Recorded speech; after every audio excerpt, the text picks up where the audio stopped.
Hello everyone and welcome to my first Pokemon theory video thing. Yeah! I just recently turned 25 and I vowed to lock in on making content. And so here I am. Thank you for clicking on my video and bear with me. This is my first time doing shit like this, but it won't be the last. So anyways, let's get into it. 150 years ago in the Johto region, there stood a famous tower called the Brass Tower. Unfortunately, it was stricken by lightning and set ablaze. There were 3 Pokemon trapped in that fire, and unfortunately they did perish. However, the legendary Pokemon Ho-Oh appeared, granting the trio new life as the legendary Pokemon. The names of these Pokemon are Raikou, Entei, and Suicune. These 3 Pokemon are grouped together by the name the Legendary Beast. For decades as fans, we've theorized that the original forms of the beast were Jolteon, Flareon, and Vaporeon, respectively from the Eevee family. While these Pokemon do have a lot alike, they are the same type, all are feline, and the Kimono Girl's connection to Ho-Oh and Lugia, and all of them specializing in evolutions. While I believe the theory myself, however, there is something that I really was questioning one day. Why doesn't Suicune look anything like Vaporeon? But wait, there's another evolution that looks more like Suicune than Vaporeon does. What evolution would that be, you may ask? Look no further than Glaceon. Glaceon and Suicune have a lot in common when you look at them. The diamonds going across their bodies, the crest in the middle of their forehead. They're both blue. The flaps that's coming from Glaceon's crest could have formed the ribbon tails.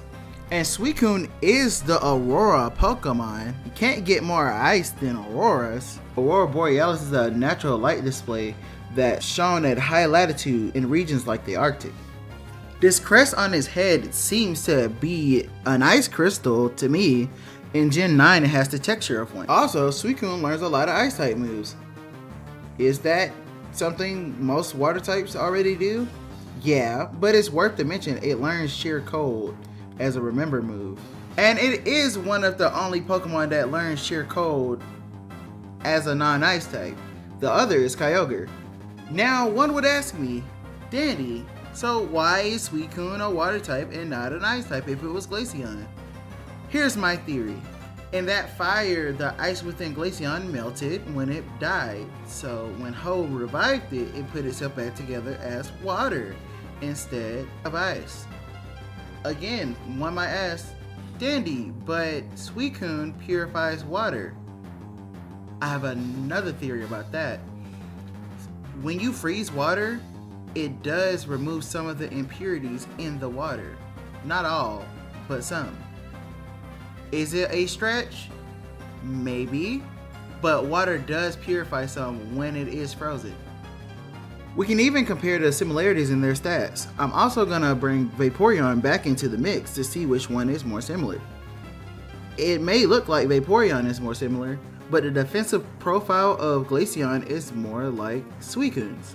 To be fair though, Vaporeon and Glaceon's stats are pretty similar because they are from the same evolution family, so it's not like a wow difference, but Glaceon's defense and special defense are closer to Suicune than Vaporeon's. And to touch back on that, it not being an ice type thing, there are a lot of Pokemon that are kind of off type, even though they should be the type. See, Noctowl is very psychic coded. Charizard is very dragon coded, but they're not that type. It just happens like that sometimes. Alright, and that ends my crack pipe theory. If you disagree, agree, leave me a comment, let me know. Engagement helps, I'm new, I'm trying to get up there, Anyways, I do thank y'all for watching my video. Consider subscribing. I'm gonna end up making better content, I'm in the works of figuring some stuff out. If you have any ideas of things you want me to touch base on, anything like that, I can do it. But until next time, this is it. Bye.